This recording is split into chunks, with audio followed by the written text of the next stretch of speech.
내 생의 마지막 한 달, 변화의 바람 앞에 서다 18번째 묵상입니다. 1900년 9월 8일 플러스 4급의 허리케인이 갤버스톤을 휩쓸었습니다. 6,000명 이상의 사람들이 집을 잃고 도시는 완전히 황폐해졌습니다.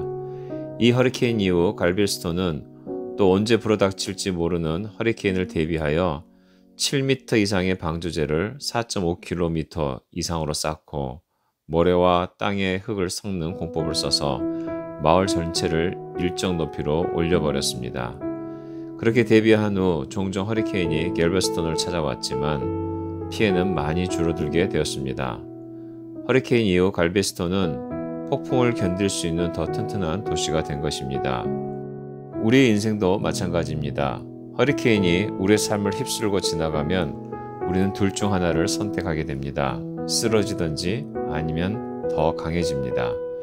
인생의 허리케인을 피할 수는 없습니다. 하지만 어떻게 반응해야 할 것인지는 선택할 수 있습니다.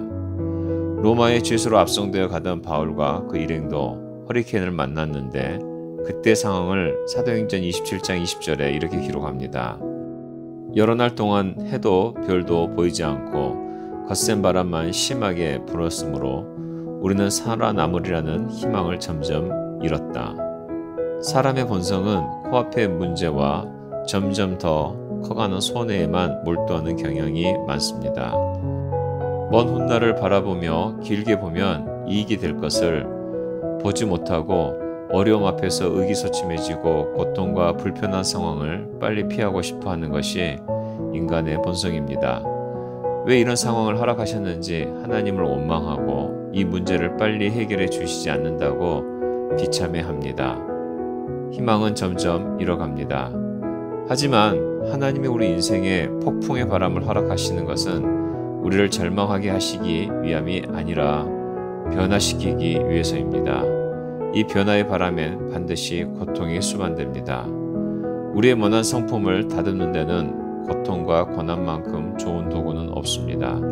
사도 바울은 이 폭풍 속에서 평온을 유지했던 유일한 사람이었는데 그는 많은 고난을 겪어오면서 고난의 유익함을 알았고 또 믿었기 때문입니다. 그는 삶의 폭풍이 몰아쳐올 때 그래서 이 폭풍을 이기는 유일한 방법은 폭풍에 맞서 항해하다가 부서지지 말고 폭풍에 순응하여 항해를 해야 한다는 것을 알고 있었습니다. 폭풍의 바람을 타고 겁이 나는 속도로 항해를 하더라도 말입니다. 폭풍 같은 2차 세계대전 속에서 영국을 이끈 수상 윈스턴 처칠도 그래서 이렇게 말했습니다. 지옥 같은 곳을 지나가고 있다 하더라도 멈추지 말고 계속 가라. 폭풍을 뚫고 갈 때 우리가 해야 할 것은 가볍게 하는 것입니다. 폭풍 속 선원들도 배를 가볍게 하기 위해 싣고 가던 귀한 짐들을 다 바다로 던져야 했습니다. 우리 인생도 마찬가지입니다. 폭풍이 인생 속에 불어닥치면 저절로 삶의 우선순위가 정리가 됩니다. 가장 중요한 것들만 남기 때문입니다. 우리 인생의 가장 중요한 것들은 무엇일까요? 바로 관계입니다. 하나님과의 관계입니다. 눈앞이 보이지 않는 폭풍 속에서 바울이 평온할 수 있었던 것은 하나님과의 관계가 튼튼했기 때문입니다. 하나님과의 관계가 튼튼한 닷으로 영원 깊숙이 내려져 있었던 바울은 폭풍 같은 바람 속에서도 흔들리지 않는 유일한 사람이었습니다. 모두가 폭풍 속에서 우왕좌왕할 때 바울은 선원들을 달래며 지난밤 주님의 천사가 해준 말을 전해 주었습니다. 하나님이 보호하시니 생명이 안전할 것이라는 소망의 메시지였습니다. 바울과 하나님과의 튼튼한 관계가 어느 닷보다 튼튼히 흔들리는 사람들의 마음과 배를 붙잡아 주었습니다. 우리 인생도 마찬가지입니다. 먹구름이 몰려오고 바람이 거세지면서 내 마음대로 인생이 항해가 되지 않을 때 우리는 겁이 나고 화가 나기도 합니다. 근심 걱정에 힘이 쭉 빠지기도 합니다. 하지만 이 모든 것을 다 아시는 하나님께 우리의 소망의 닷을 내리면 이것이 끝이 아니라 과정임을 믿게 됩니다. 그래서 폭풍을 견디게 됩니다. 폭풍 속에서 주님이 하시는 음성을 듣게 됩니다. 너희를 두고 계획하고 있는 일들은 나만이 알고 있다. 내가 너희를 두고 계획하고 있는 일들은 재앙이 아니라 번영으로서 너희에게 미래에 대한 희망을 주는 것이다. 나 주의 말이다. 예레미야 29장 11절 말씀입니다. 아멘. 결심다지기. 한 달만 살 수 있다면 어떤 짐들을 배 밖으로 던져버리겠습니까? 최근에 겪었던 인생의 폭풍들이 있었습니까? 그때 당신은 자신과 하나님에 대해서 무엇을 배웠습니까?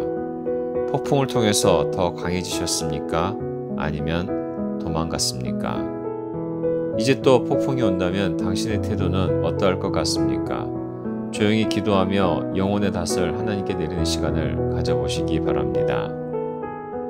정 목사의 결심, 어떤 짐들을 배 밖으로 던질 것인가? 오래전 일이 기억에 떠오릅니다. 36년 전 일인데도 생생합니다. 사병으로서 군 생활을 마칠 때 일입니다. 군 생활에는 한정된 공간과 그 안에서의 삶은 처음에는 힘이 들지만 2년 이상이 넘어갈 때는 많이 적응이 되어 갑니다. 그리고 군 생활을 마치고 제대를 할 때 가장 좋은 군복과 군화를 가지고 나올 수 있는 위치도 되었습니다. 저만 그런 것이 아니라 모든 사람이 그랬습니다. 그런데 어리석은 일이었다는 것을 금방 알게 되었습니다. 1년에 한 번 훈련받기 위해서만 필요했을 뿐 전혀 쓸모가 없었습니다. 차라리 그때 군 생활이 오래 남은 분들에게 나눠주고 왔다면 더 쓸모있게 사용했을 것입니다. 남은 기간이 한 달밖에 없다면 저는 소유를 나눌 것입니다. 또 명예를 나눌 것입니다. 많은 사람들을 더 격려하고 칭찬하는 일에 힘을 더 쓸 것 같습니다. 그런데 문득 이런 생각이 듭니다. 이 일들을 미리 한다면, 그래서 정작 이 땅에서 마지막이 될 때는 나눌 것이 더 이상 없는 사람이 된다면 주님께서 너 참 잘 살았다 라고 칭찬하지 않으실까, 이런 생각이 듭니다. 정말 그런 사람이 되었으면 좋겠습니다. 인생의 폭풍은 계속 삶 속에서 찾아옵니다. 그리고 나를 겸손케 하십니다. 최근에도 개인적으로 작은 풍랑이 일어서 깜짝깜짝 놀랄 때가 있었습니다. 그때마다 느끼는 것은 나를 다듬어 가시는 하나님의 손을 경험합니다. 여기까지 물러서야 하나요? 라고 반문하지만 응답은 항상 같으십니다. 물러나라. 아마 평생 이러실 것 같습니다.